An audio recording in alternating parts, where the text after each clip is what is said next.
नमस्कार, मैं रवीश कुमार। अतीक अहमद और अशरफ अहमद की पुलिस की सुरक्षा में हत्या कर दी गई। इस तरह की घटना के साथ ही माहौल पैकेज में शामिल रहता है।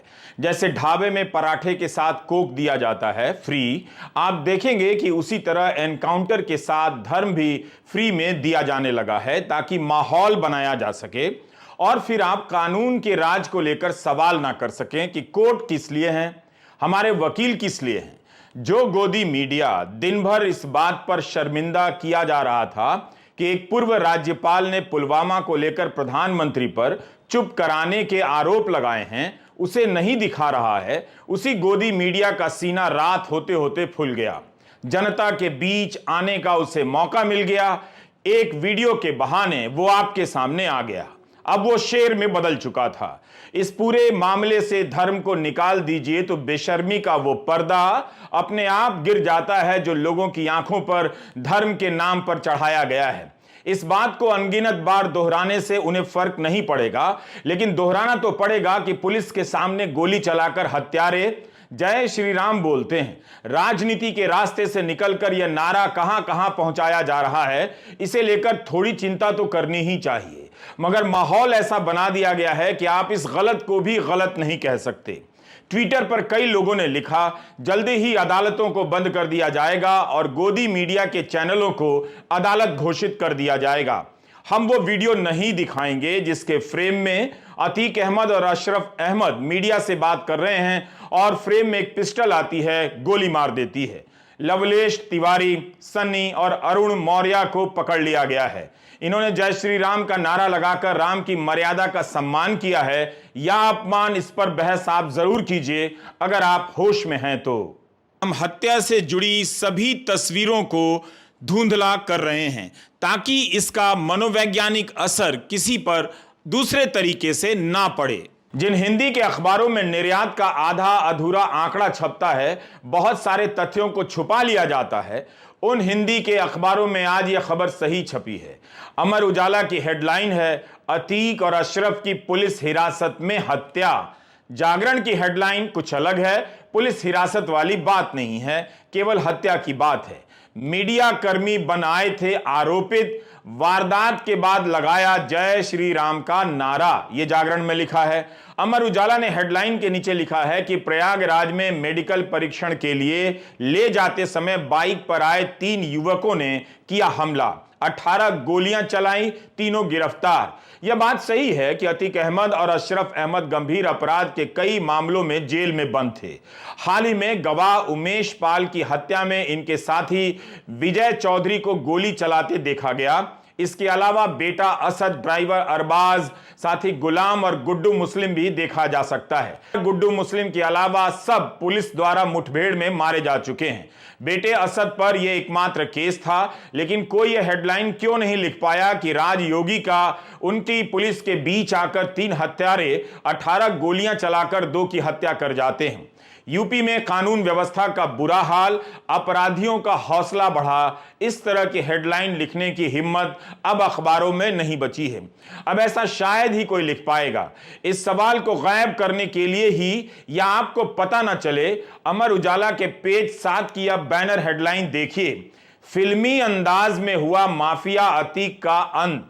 राज्य की नाकामी को लेकर कोई सवाल नहीं है, यह अपराधियों की लाश नहीं है, बल्कि किसी भी व्यवस्था के लाश में बदलने की तस्वीर है जिसमें हत्यारों को लाइसेंस दिया जा रहा है।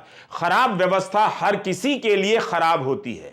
जिसकी हत्या हुई वो अपराधी है, इसलिए हत्या सही हो जाएगी, यह भयानक है। पुलिस की मौजूदगी और गिरफ्त में 2 लोगों को कोई इतनी आसानी से मार जाए, वो भी कैमरों के सामने, उस पर भी लोग जश्न मनाएं और उस जश्न में आप साफ देख सकते हैं कि केवल धर्म है। धर्म को हटा दीजिए तो इस जश्न में कुछ भी नहीं है। इस सही के दम पर उस गलत को सही बताया जा रहा है जो सही नहीं है। मैंने इस मामले में गोदी मीडिया का कोई प्रसारण नहीं देखा। पता नहीं आप कब देखना बंद करेंगे। इतना आसान सा काम आपसे नहीं होता है। गोदी मीडिया देखना बंद कर दीजिए। फिर भी जिन्होंने देखा, क्या बता सकते हैं कि मुठभेड़ के बहाने पुलिस का इकबाल बुलंद बताने वाला गोदी मीडिया इस हत्या के बाद पुलिस के इकबाल को खत्म बता रहा था? इसलिए हत्या और एनकाउंटर नहीं, यहां धर्म महत्वपूर्ण है, जिसके नाम पर हर तरह के अधर्म को सही ठहराया जा रहा है। अधर्म ने धर्म को लगता है गुलाम बना लिया है, जब चाहता है धर्म को हाँक ले जाता है। वो बात किताबों में रह गई है कि धर्म साहस देता है, नैतिक बल देता है। इसके नाम पर चुप कराने का एक सामाजिक राजनीतिक वातावरण तैयार कर दिया जाता है, जहां आपको चुप रहना पड़ता है, जहां एक राज्यपाल को भी चुप रह जाना पड़ता है। कानून व्यवस्था के कठोर चेहरे के रूप में मुख्यमंत्री योगी आदित्यनाथ को सामने लाया जाता है। उन्हीं के राज में पुलिस के होते हुए भी हत्यारा बंदूक लेकर आता है और गोली मार देता है। अतीक अहमद और अशरफ अहमद की हत्या हुई जो गलत थी, लेकिन तब भी हम इस बात में हां नहीं मिला सकते कि अहमद बंधुओं की हत्या के आरोपियों का एनकाउंटर कर दिया जाए और उनके घर बुलडोजर से गिरा दिए जाएं। उनके साथ भी ऐसा नहीं होना चाहिए। सजा न्याय की प्रक्रिया से मिलती है, वही सजा होती है। जो प्रक्रिया से नहीं मिलती है वह हत्या होती है। हत्या कोई तिवारी करे या असद करे, हत्या होती है। तो यूपी में अपराधियों का हौसला देखिए, लिखिए, बोलिए मत। पुलिस की परवाह तक नहीं करते हैं अपराधी, बस जय श्री राम का नारा लगाने लगे हैं। आपको यह भी बुरा नहीं लगता है? वो गाना भी भूल गए क्या? देखो ये दीवानों तुम ये काम ना करो, राम का नाम बदनाम ना करो। यूपी पुलिस क्या इसे भी तमगा बना लेगी कि कैमरे के सामने उसकी मौजूदगी में 3 लोग आए और गोली मारकर चले गए। हत्यारों ने जय श्री राम का नाम लेकर यूपी पुलिस के इकबाल को बुलंद कर दिया या खत्म कर दिया।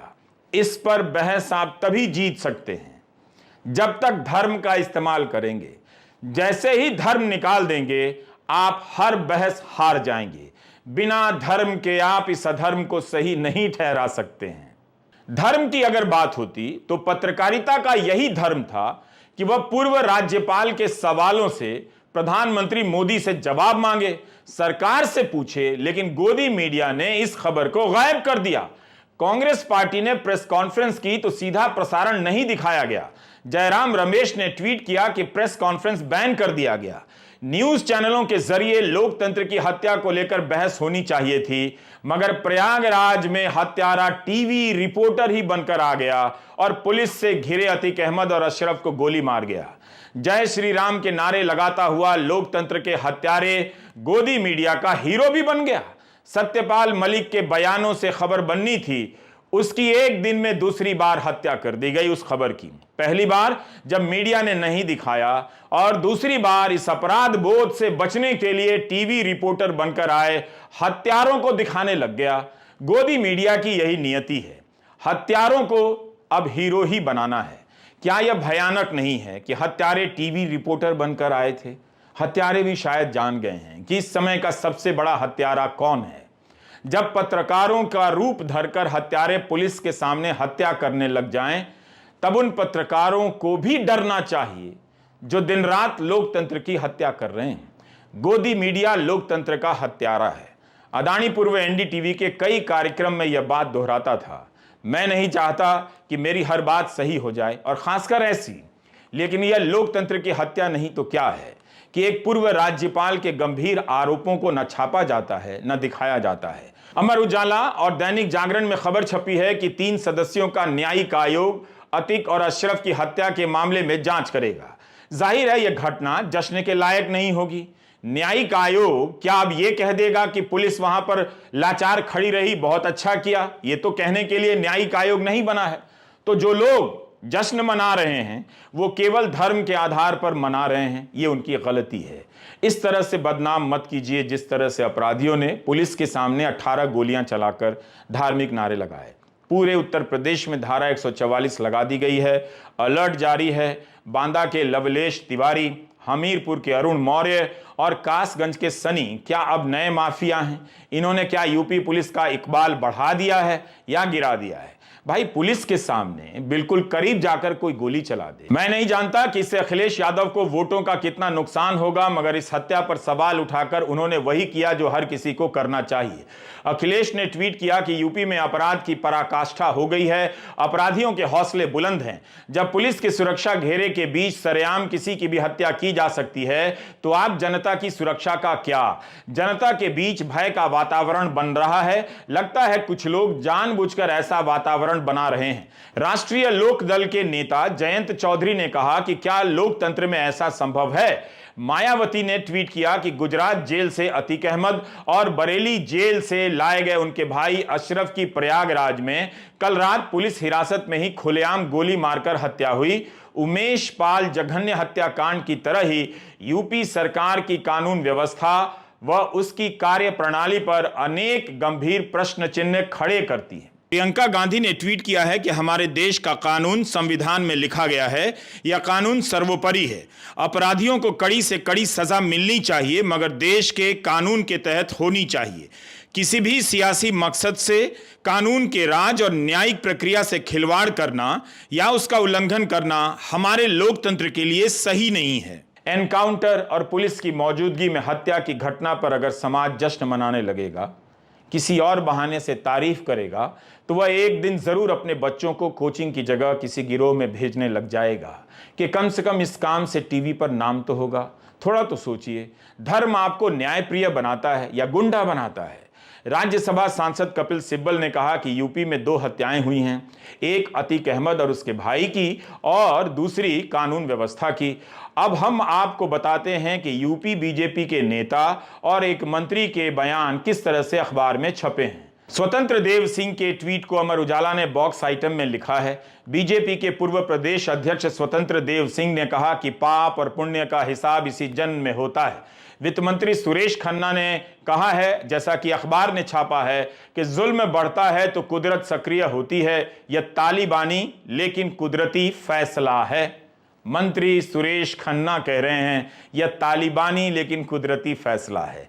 कौन उन्हें समझाए कि तालिबानी बताकर आप उन नारों पर सवाल खड़े कर रहे हैं कि योगी के राज में कानून व्यवस्था बुलंद है। बुलंद है तो तालिबानी तरीके से फैसला लेने की जरूरत क्यों और कैसे? क्या लवलेश तिवारी, अरुण मौर्य और सनी नए तालिबान हैं? क्या तालिबानी का कोई नया धार्मिक संस्करण मार्केट में लॉन्च हुआ है? मैं यही सोच रहा हूं कि आज सुबह सुबह हाउसिंग सोसाइटी के व्हाट्सएप ग्रुप में क्या इसे सही बताया जा रहा होगा? क्या लोग हत्या और खून के सीधा प्रसारण पर नारे लगा रहे होंगे, सही बता रहे होंगे? राम की मर्यादा की उनकी जो भी समझ है अच्छी ही होगी, मानकर चलना चाहिए। उस हिसाब से जय श्री राम का नारा लगाना सही था या गलत? और मंत्री का कहना कि तालिबानी लेकिन कुदरती फैसला है, यह सही है या गलत? व्हाट्सएप आंटी ने आज सुबह से ही मोर्चा संभाल लिया होगा और व्हाट्सएप अंकिल तो गेट से ही नारे लगा रहे होंगे, हत्यारे केवल 3 नहीं हैं, आप अपनी गिनती तो सही कर लीजिए। न्यूज लॉन्ड्री के अभिनंदन सेकरी ने ट्वीट किया है कि क्या किसी को आइडिया है कि इसके पहले कितनी बार अतीक अहमद और अशरफ अहमद को मीडिया के सामने बाइट देने के लिए पुलिस ने पेश किया है? अब आप पुलिस के ही इस बयान को मिलाकर देखिए कि 3 लोग मीडिया कर्मी बनकर आए थे, इसी दौरान गोली मारी गई। इसमें एक सिपाही और एक पत्रकार को भी चोटें आई हैं। पूरे मामले की जांच की जा रही है। रमेश शर्मा पुलिस कमिश्नर का यह बयान है जो छपा है। अब पुलिस से यह सवाल कौन पूछे जो अभिनंदन ने पूछा है? यहां तो जागरण ने पेज नंबर 2 पर जिस तरह से खबर लिखी है उससे यही लगता है कि कुदरती न्याय की थ्योरी यहां भी मान ली गई है। जैसे हमले कराता था वैसे ही मारा भी गया, यह हेडलाइन है जागरण की। क्या यह हेडलाइन हत्या को सही नहीं ठहरा रही? पूरे पन्ने में इस तरह की हेडलाइन आपको दिख जाएगी और यह खबर बिल्कुल नीचे कि एक भी गोली नहीं चला पाए पुलिसकर्मी। जागरण ने लिखा है कि गोली दागने वाले हमलावरों को पुलिसकर्मी पहले पहचानने में चूके और फिर उनकी अंगुलियां अपने असलहों के ट्रिगर तक भी ना पहुंच सकी। जिस तरह बदमाशों ने कुछ ही देर में ताबड़तोड़ गोलियां दागी और उस दौरान सामने खड़े पुलिसकर्मी तमाशबीन बने रहे, इसे लेकर भी सवाल उठ रहे हैं। दरअसल यही तो सवाल है और यही पत्रकारिता है, मगर इसकी भी किस्मत देखिए, उसी अखबार में किसी कोने में इस सवाल को जगह मिल गई है। सवाल बचे हुए हैं, अभी पूरी तरह से इनकी हत्या नहीं हुई है। आम लोग इस तरह से तो बातें करते हैं, कई बार हताशा में करते हैं, उनकी बात एक सीमा पर पहुंच जाती है तो कह देते हैं कि जो होना था सही हुआ। लेकिन पत्रकारों को तो व्यवस्था से सवाल पूछना चाहिए, कानून व्यवस्था के सवालों को सामने रखना चाहिए। हत्यारे अगर पत्रकार बनकर आने लग जाएं, तब तो पत्रकारों को अपने लिए भी पूछना चाहिए। यही पूछ लेते कि जब गोदी मीडिया लोकतंत्र की हत्या कर ही रहा है, तो फिर हत्यारे पत्रकार बनकर क्यों आ रहे हैं? इनकी क्या जरूरत है? उनकी जगह क्यों ले रहे हैं? Do you get my point? अपराध के 100 से अधिक मामलों में जेल में बंद अतीक अहमद और अशरफ अहमद की हत्या हुई है। इसे सही ठहराने वाले भूल गए कि योगी की पुलिस के सामने अपराधी गोली चलाने की हिम्मत कर गए और पत्रकार बनकर आ गए। ये इंडियन एक्सप्रेस की खबर है। उमेश पाल की हत्या के मामले में 6 गवाह अब तक मारे जा चुके हैं। ये सभी अतीक की साइड के हैं। असद, अरबाज, गुलाम हसन, अतीक, अशरफ और विजय चौधरी। अतीक अहमद ने लोअर कोर्ट से लेकर सुप्रीम कोर्ट में गुहार लगाई कि उनकी जान को खतरा है। सुप्रीम कोर्ट ने कहा कि राज्य की मशीनरी आपका ध्यान रखेगी। क्या सुप्रीम कोर्ट अब पूछेगा कि राज्य की मशीनरी क्यों फेल हो गई? अमर उजाला के ये 2 बॉक्स आइटम हिंदी में देख लीजिए। झांसी में अतीक ने जताई थी आशंका और अशरफ ने कहा था 2 सप्ताह बाद निपटा दिया जाऊंगा। इसे केवल छापा गया है, पूछा नहीं गया है। आईटी सेल और जश्न मनाने वाले मेरे इस वीडियो को बहुत ध्यान से देखेंगे। कुछ ऐसा हिस्सा निकाल लेंगे जिससे वे साबित कर सकें, ट्रोल कर सके कि माफिया और डॉन का बचाव किया जा रहा है, जबकि ऐसा नहीं है। मगर वो ऐसा करेंगे। लेकिन जिस कानून व्यवस्था का इकबाल गिराया जा रहा है और हाउसिंग सोसाइटी से लेकर गोदी मीडिया में हत्या का इकबाल बुलंद किया जा रहा है, उसकी चिंता आपको करनी चाहिए। सत्यपाल मलिक ने कहीं भी नहीं कहा कि पाकिस्तान का हाथ नहीं था। मगर पुलवामा की घटना नहीं हुई होती अगर गृह मंत्रालय 5 विमान दे देता। मैंने 15 अप्रैल के वीडियो में एक गलती कर दी, विमान की जगह हेलीकॉप्टर बोल दिया। अब सुधार रहा हूं। टेलीग्राफ की यह हेडलाइन देखिए। जब लोकतंत्र के प्रहरी फेल हो जाते हैं तो कुत्तों को भी भौंकना बंद कर देना चाहिए। मतलब क्या बच जाता है फिर? इसलिए आप बगल वाली हेडलाइन देखिए। प्रधानमंत्री जी, आप मलिक पर चुप क्यों हैं? ये वाली बात पूछ लीजिए। पुलवामा में गृह मंत्रालय ने 5 विमान अगर दे दिए होते तो 40 जवान शहीद नहीं होते। यह सवाल मीडिया ने कितनी बार पूछा और अतीक अहमद की हत्या का वीडियो कितनी बार दिखाया कि पुलिस खड़ी है, गोली चल रही है, आप देख रहे हैं, लेकिन क्या उसके प्रसारण में यह सवाल सुन रहे हैं कि पुलिस क्या कर रही है? सोचिए, अधर्म ना हो तो इस धर्म की रक्षा एक दिन नहीं की जा सकती है। इस हाल पर इन लोगों ने पहुंचा दिया है। नमस्कार, मैं रवीश कुमार।